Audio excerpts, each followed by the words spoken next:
What's up, everybody? Trader Bryce here. Welcome to Small Cap Recap. It's midday right now. I actually have to get going to my workout in a few minutes, and I'm not coming back in afterwards. So figured we'd do like a midday. That's probably what most Wednesdays are going to look like now, just because I do have those Steady Trade Team webinars. But I want to make sure I'm getting these recaps out for you guys. And today's, I think, is going to be pretty cool. It's something I've been practicing, something I talked about on the TUI Talk show last week, actually. And I think it's just a great lesson, great way for me to improve my trading, and we're seeing it in small cap rockets. This week has been a pretty good week. Some really solid trades, been dialing back the number of trades I've been taking, really focusing heavily on the quality. But on top of that, well, I'm not going to spoil it away. I'm actually going to show you a pretty specific trade example, and I'm still in it right now. And it just, you'll kind of see the power that this has. So anyways, though, really nice action today across the board. Nothing wildly crazy. We did have a pretty nice DRCT gap. I think it was up over 100% after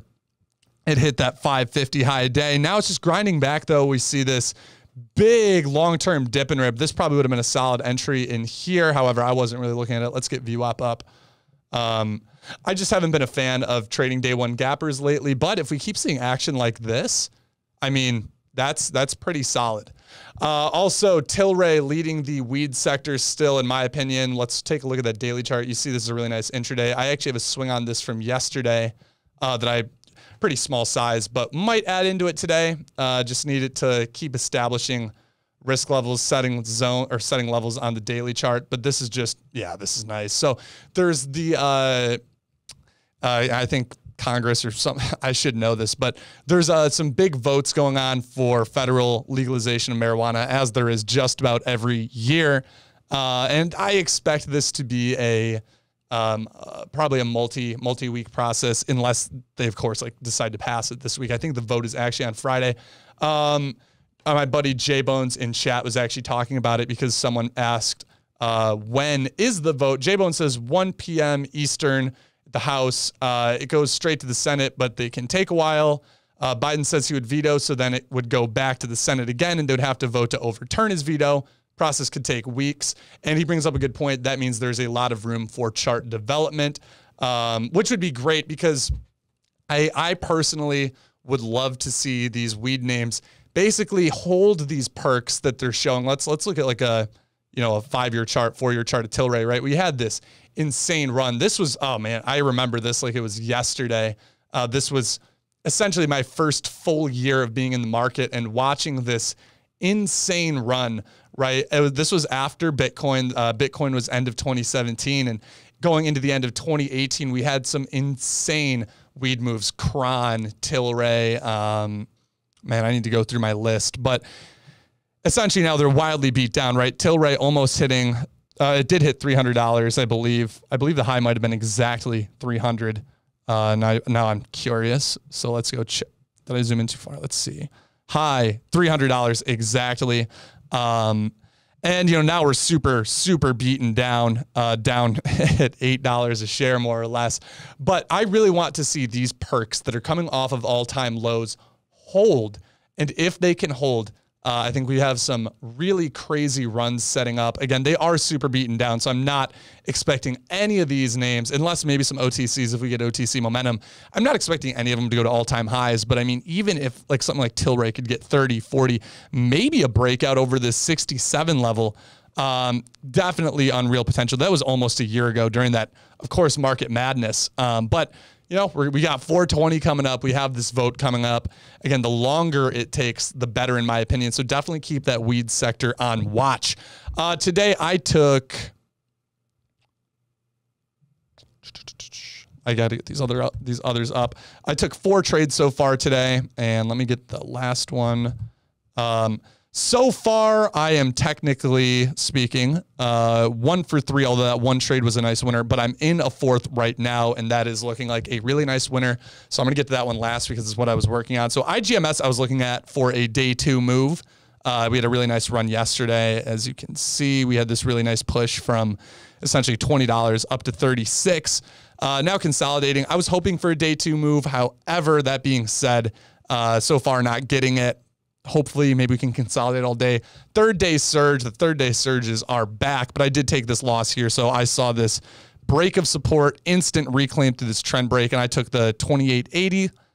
Did not, unfortunately, just didn't get that follow through like I was hoping for a high day push, and did end up cutting on this candle. But fortunately, I did only have about half size.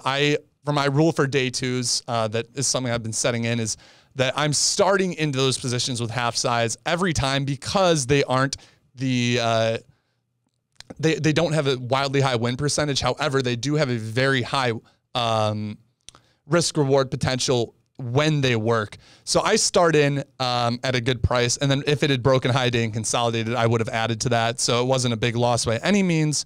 ISPO, I did take a full size loss on, because so ISIG was running, and ISIG and ISPO ran together, and I was actually just kind of gauging ISPO's strength on ISIG, which did follow through really well. That should have been the one I took, I guess, but I liked ISPO a lot. I liked that daily chart it did run yesterday.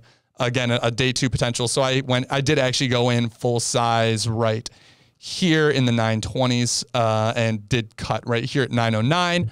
I'm fine with that. It's actually still looks really nice. This is probably a pretty good end of day watch. However, that risk is going to be pretty wide. So definitely something I'll keep an eye on after I get back from my workout, but nothing that I feel as though I need to trade. My best trade of the day so far was NEGG. Absolutely gorgeous. We had a third day surge move on this. And this is something I've been noticing for these third day surge moves, is that a lot of them are not actually breaking out of that first day.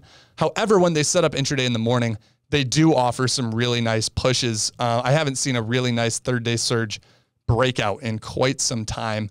Even TLRY, I want to say, yesterday technically broke out. Yeah, so it technically broke out, but as you see, that volume didn't come in, and it was just barely a few cents it broke out. I mean, literally a few cents. 871 was the high there. 866 was the high the day before. Again, though, it still offered some nice range for a scalp. Let's get into that NEGG trade real quick. I actually recapped this live on the StocksToTrade Instagram page if you want to check that out. I was going through as it developed. So I got in here, 696, added again through $7, and I was risking low a day. I had a 698 average, so I was risking about 20 cents, and I got my first exit at 762, 763, and then my second exit in the 780s. Altogether, I got a 4-to-1 risk reward trade on that. Gorgeous trade, really easy, nice. One of my favorite setups. Now, though, FRGE is the one I'm currently in, and it's very low volume so far, so I'm not able to use, unfortunately, a ton of size. Beautiful. We are breaking out as we speak, and this is the one where I wanted to essentially talk about something I've been working on in my trading as I've been dialing back my trades and really trying to work on refining, getting better risk reward on my trades. There we go. That is, oh man. So I'm currently riding this from a 2340 average. And I do have some sell orders, and I'm sure a couple of them just went off here because I had some in the 2470s. Beautiful. Only like a fourth of my position though. So oh man, just trying to sell into this resistance. Ideally we get a $26 or a $27 breakout today. That would be really nice, but the volume is still very low. Anyways, let's look at the entries and talk about what I'm going for on these. And I do need to get out so I can get my sell orders in. I was going for a high day break here, really just easy, simple consolidation on low volume, holding up really well. So I took my first entry here at 2262 through this high day break. Not a fan of that pullback. I wish we were getting more volume.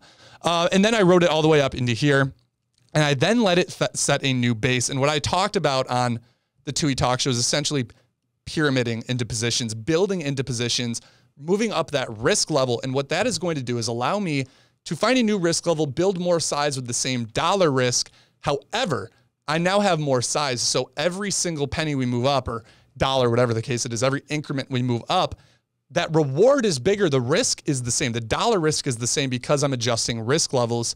And again, this generally is for this is not going to be for a scalp. I'm not going to do this for a scalp because a scalp, I'm going to probably be keeping the same risk level. NEGG, even when I added, I just had half size here because I knew I was early. And then once we held that VWAP there, I knew I was ready for my normal risk. On something like FRGE, we have such a nice multi-day development going that I felt it was appropriate. We set a new low over VWAP, still bullish. Multi-day chart, bullish, right? We have a really nice multi-day breakout setting up. And so what I did here is I added into this candle right here, into these candles as we broke over this 2380s, 2390 level. And I actually outlined this in small cap rockets, my plan to essentially adjust my risk level. I was hoping, right, we could just get this breakout, this little mini micro consolidation. And let me put this on a 1 minute. There we go. I was hoping that I could actually just use this 2340 level as a risk and then add into here, but I was not able to do that. So my average now is actually 2340, risking 2320.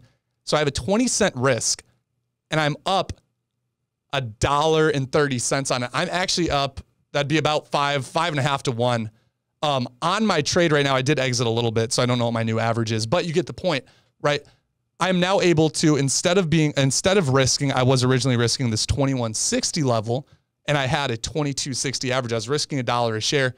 By building into a position, by starting in small, building in, getting a new risk level, I'm able to keep that dollar risk the same, and I'm now getting way more out of the trade. And this is, again, still low volume, but I like that daily chart a lot, and these are the ones I'm working on building into positions, looking for that $26 plus breakout. If this works, it could literally be, for this risk level, a 10 to 1, 15 to 1 trade. Now, that's assuming I don't find a new risk level and keep building in, but that is how, there we go. Look at that. Oh, beautiful. Beautiful. I'm going to have to get off here so I can go sell some more. This is just a gorgeous trade, though. And again, now I'm up, whatever it is, 6 or 7 to 1 to that risk level. And that's what I really want today's focus to be about, is learning how to essentially maximize risk reward. And that's, again, you've probably noticed I talk, even if you're watching the StocksToTrade Instagram, I've been talking a lot more about risk reward on my trades. The other day it was, I think it was FRGE. I think it was actually FRGE. It was. Hit it for a really nice 5 to 1 risk reward. Did the same thing on it. This was more of a scalp, to be completely fair. Let's go back to that day right here. Even though it was more of a scalp, it did set in a new risk level, which I was able to move up risk on. So I ended up buying in, I want to say it was around this $18 level. And then I was now able to risk this 1830 level with an 18 average. So that allowed me to add more size, and I got off into the $20 push. I actually got a sell off here in the 2050s, I think, 2060s. So same thing. I got a really nice 5 to 1 there. Now, I don't even know what the risk reward is that I'm up at this point, but there's that $26 all-time high breakout. Still, volume's still low. I want volume to come in. I'm going to go sell some here, but you get the point. Building into positions, having a bigger picture plan, allowing you to essentially just get that risk reward higher. Your win rate will likely drop because as risk reward increases, win rate generally drops. However, if done correctly, you can still keep, this is gorgeous. I'm stoked. All right, I'm hopping off to go sell. You get the point, guys. The last thing before I leave, I want to note, guys, today is the launch of the NFT, Tim Sykes' NFT collection. There is a webinar at 8 p.m. Eastern that you should be at. Absolutely. The link is going to be down in the description below. You're going to be learning how to trade NFTs, and you're just going to be learning more about them. Tim Sykes has a very special guest coming on to talk about that, a successful NFT trader and a successful NFT creator too. So this is a really great webinar. You do not want to miss it. Let me know down in the comments below if you're going to be on that webinar, and let me know what you think about essentially building into positions, pyramiding into positions, building in, getting a higher risk reward, and just essentially maximizing every trade. And I hope you guys are doing the same. And again, last thing I'll mention too, don't forget about it. Keep these weed names on watch. Let's see how this all develops, and really exciting stuff going on, guys. Really excited. Anyways, I have to dip out of here. Oh, crap, I'm going to be late for my workout anyways. All right, guys, catch you on Friday for the small cap recap. Till then, peace.